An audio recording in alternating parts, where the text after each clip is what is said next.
Hello, I'm Sean Baker. Welcome to another episode of the Genesis of Preacher. So Chris couldn't make it this week.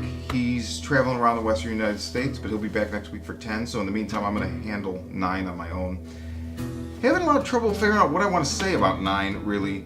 You know, usually I have Chris to kind of play off of for the discussion, and I think we're so far outside the realm of the books, which isn't a bad thing per se, but it's hard to kind of draw my thoughts in on this. So I guess that's what I'm going to talk about, is the fact that, you know, there are a couple key differences that they set up in this episode, I feel like, that are going to reverberate through the rest of the series.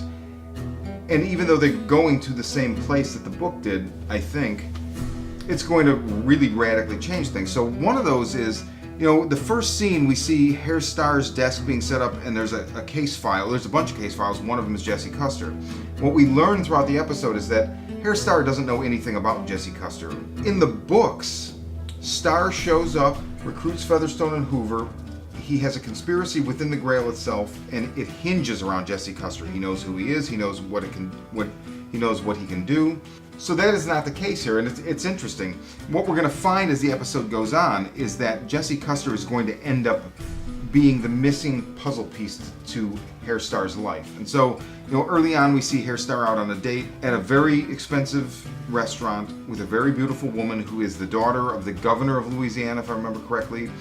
And I don't know that I would say he's trying to make a connection, but she certainly is, and she sees that he's dissatisfied even though he has all this power, all this money, all this glory, and she tries to offer him a little bit of help by Herr Starr's having none of it. Later on, he will find Jesse Custer and realize that this is the piece, right?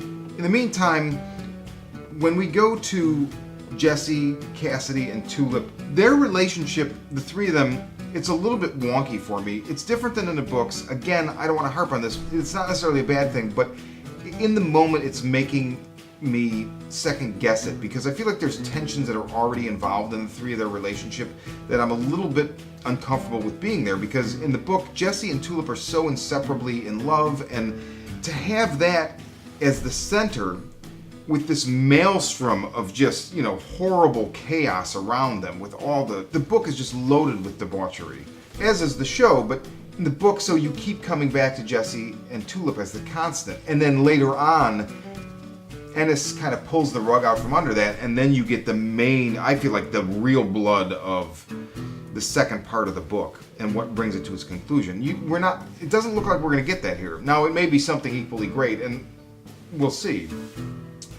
So I love the night vision scene. You know, Herr Starr doesn't really care when Featherstone tells him that this guy that she's monitoring can make people do what he wants by just saying it to him. He doesn't care. He says, kill them. So she sends in a Samson unit, and they get destroyed by Jesse, Cassidy also gets destroyed, and Dennis. So, you know,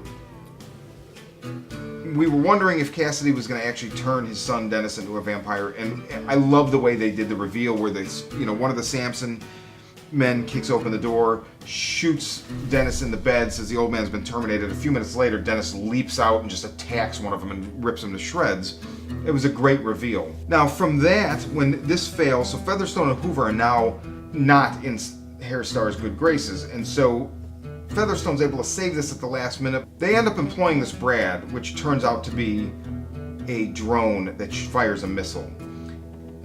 Meanwhile, Hoover has hired prostitutes for Herr Starr, and he hired the wrong gender. So Herr Starr wants to enact this rape fantasy where no means yes is the trigger word, and he wants multiple female prostitutes, and that's not what he gets. He gets 3 guys that come in, and as one of them says, we're going to show you the back door.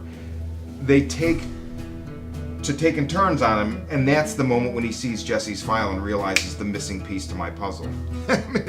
It's a great moment, and he's just so nonplussed as he's, you know, having these guys go to town on him. It was a little bit disturbing, funny, very Ennis. What wasn't so Ennis, though, and I felt like they really went for Ennis and they kind of overextended past it, like they didn't quite get it, was that Brad, you know, is going to fire this missile. Starr has this revelation. He calls off the strike. He tells Hoover and Featherstone, call it off. and at the last minute they're able to redirect this missile and it blows up Harry Connick Jr.'s house. I'm not a fan. I'm not really that familiar with Harry Connick Jr. I saw what they were going for. It didn't really land for me, no pun intended, nonetheless. So now that Jesse and Starr are kind of on the same page, you know, it's like Jesse, there's this unfulfillment in him. Tulip isn't really the answer. His friendship with Cassidy is kind of waning. You know, like I said, there's this bad blood because Jesse, anybody not 100% on board with his quest for God, which is really going nowhere, he's not really tolerant with. Tulip is still suffering PTSD from her experience with the Saint of Killers, and Cassidy's kind of pissed at Jesse because he expected him to use the word on Dennis and make him live so that Cassidy wouldn't have to make the decision on whether or not to turn him into a vampire to save his life. I mean, we don't even know if that was going to work, so it would have been interesting to see, but it all comes out in the wash at the end. And the way the episode does actually end is interesting. So Jesse's sitting in a bar drinking bourbon. Starr comes in and sits next to him. The suit is definitely a giveaway for Jesse, who now recognizes the white suit with the red tie as his enemy, trying to kill him, right? He spends most of the episode waiting for a recurrence.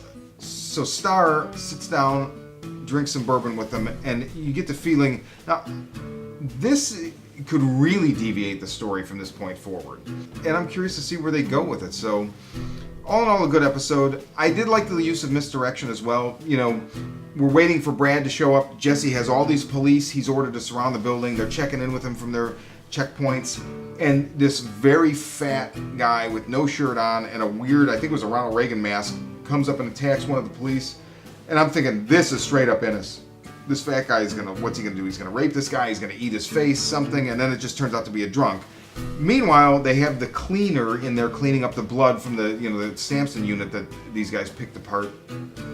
And he's giving them weird looks, so you're thinking, okay, maybe he's Brad, or maybe this fat guy's Brad. So that was kind of cool, and then, to end up being the missile, I didn't love it. Overall, though, I'm still very psyched, and I really can't wait to see how this meeting of Jesse and Starr is going to go and lead us into 10. So, until next week, get your whiskey, get your Bible, and saddle up, fuckers.